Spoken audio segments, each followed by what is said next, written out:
দুর্গাপুরে প্রধানমন্ত্রীর জনসভাকে কেন্দ্র করে সেজে উঠেছিল শহরের রাজপথ। নিরাপত্তার ঘেরাটোপে বিকেল 4টের একটু পরে দুর্গাপুরে নেহেরু স্টেডিয়ামে পৌঁছন প্রধানমন্ত্রী নরেন্দ্র মোদী। দুর্গাপুরের রাস্তাঘাট থেকে স্টেডিয়াম সর্বত্র অগণিত জনতা উল্লাসে ফেটে পড়েন। দুর্গাপুরের সভা থেকে বাংলার জন্য 7 প্রকল্পের শিলান্যাস করলেন প্রধানমন্ত্রী।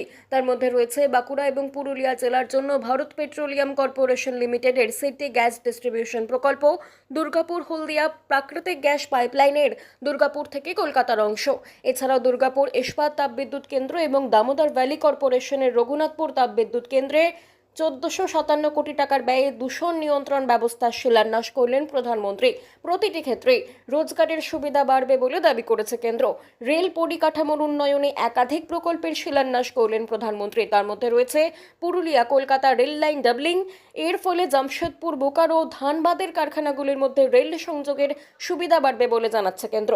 তাৎপর্যপূর্ণভাবে এদিন জয় মা কালী বলে নিজ বক্তৃতা শুরু করলেন প্রধানমন্ত্রী নরেন্দ্র মোদী।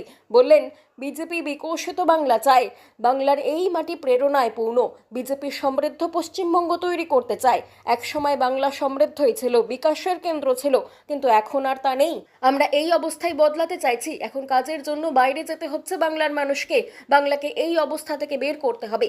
বাংলা ভাষাতেই প্রধানমন্ত্রী বলেন, বাংলা পরিবর্তন চায়, বাংলা উন্নয়ন চায়। নরেন্দ্র মোদীর সংযোজন, বিজেপি ক্ষমতায় এলেই বাংলা দেশের অন্যতম শিল্প সমৃদ্ধ রাজ্য হয়ে উঠবে, কিন্তু তৃণমূল বাংলাকে শিল্পোন্নত হতে দিচ্ছে না।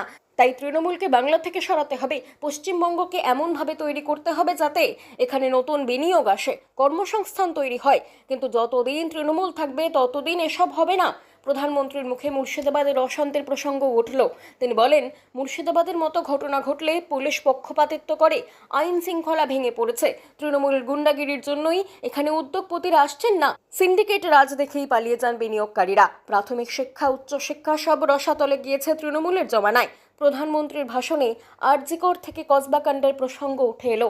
তিনি বলেন, বাংলার হাসপাতালও মেয়েদের জন্য সুরক্ষিত নয়। তখনও দেখা গিয়েছে কিভাবে অপরাধীদের বাঁচানোর চেষ্টা করেছে তৃণমূল। এরপরে কলেজেও একটি মেয়ের উপর কিভাবে অত্যাচার চালানো হলো, সেখানে দেখা গেল তৃণমূলের লোকেরাই জড়িত। অনুপ্রবেশকারীদের হয়ে সরাসরি নেমে পড়েছে তৃণমূল।